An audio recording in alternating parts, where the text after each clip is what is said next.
प्यारे छात्र छात्राओं, आप सभी को गुरुकुल एस के जे क्लासेस में स्वागत है।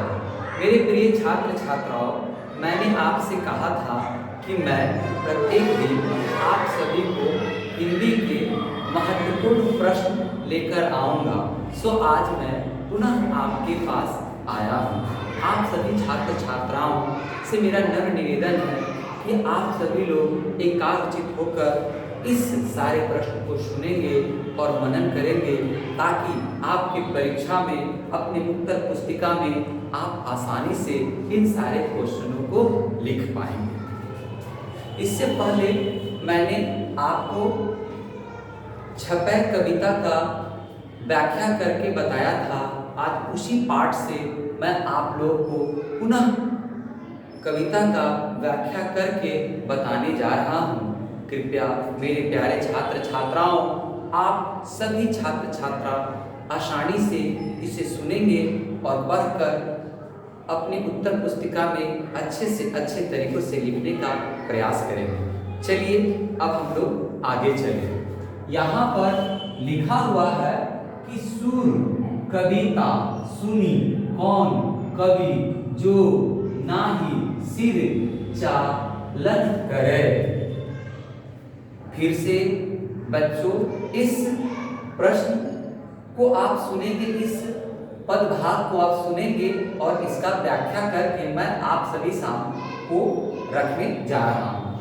सुर कविता सुनी कौन कवि जो नहीं सिर चालन करे।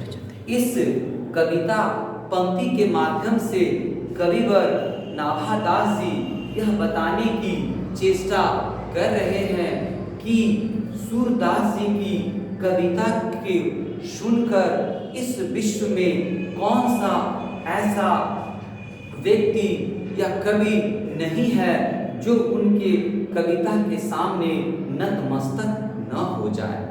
पुनः आप सभी छात्र छात्राओं से मेरा नम्र निवेदन है कि अगर यह प्रश्न आपके सामने आ जाए परीक्षा में, तो आप कैसे इसका विश्लेषण करेंगे, कृपया पुनः सुन ले। सुर कविता सुनी कौन कवि जो नाही सिर चालन करे। पुनः इसका व्याख्या करके मैं आपको बता रहा हूँ। उपयुक्त पंक्ति हमारी पाठ्य पुस्तिका दिगंत भाग 2 शीर्षक कविता छपै से लिया गया है, जिनके कवि नाभादास जी है। नाभादास जी एक महान संत कवि है, उनकी जितनी भी प्रशंसा की जाए कम है। कविवर नाभादास जी यहाँ पर सूर्य की महिमा को बताते हुए कह रहे हैं कि सूरदास जी की कविता को सुनकर कौन ऐसा कवि नहीं है जो उनके कविता के सामने नतमस्तक नहीं हो जाते हैं, यानी अपने आप को छोटा समझकर सूरदास जी को महान कवि समझते हैं। सूर्यदास जी कवियों के क्षेत्र में सूर्य के समान प्रकाशमान प्रदीप्त होते हुए यहाँ पर प्रतीत होते हैं, ऐसा नाभादास जी कह रहे हैं। मेरे प्यारे बच्चों, अगला क्वेश्चन है कि नाभादास जी किसके शिष्य थे। नाभादास जी किसके शिष्य थे? तो उत्तर में हम लोग लिखेंगे कि नाभादास जी अग्रदास के शिष्य थे। फिर तीसरा क्वेश्चन आता है कि भक्तमाला किसकी रचना है। तो बच्चों, हम लोग बताएंगे कि भक्तमाला नाभादास जी की रचना है। उसके बाद है चौथा क्वेश्चन कि नाभादास जी किस परंपरा के शिष्य थे। तो हम लोग उत्तर में लिखेंगे कि नाभादास जी स्वामी रामानंद की शिष्य परंपरा के शिष्य थे। उसके बाद पांचवा क्वेश्चन है कि नाभादास किस धारा के कवि थे। तो हम लोग बता सकते हैं कि नाभादास जी सगुण उपासक राम भक्त धारा के कवि थे। भक्तमाला क्या है? तो हम लोग उत्तर में लिख सकते हैं कि भक्तमाला भक्त चरित्र की माला है। फिर से बच्चों, इन सारे प्रश्नों को आप सुनेंगे कि नाभादास जी किसके शिष्य थे। तो अग्रदास जी के। भक्तमाला किसकी रचना है? तो नाभादास जी की रचना है। नाभादास जी किस परंपरा के शिष्य थे? तो उत्तर में लिखेंगे कि स्वामी रामानंद की शिष्य परंपरा के शिष्य थे।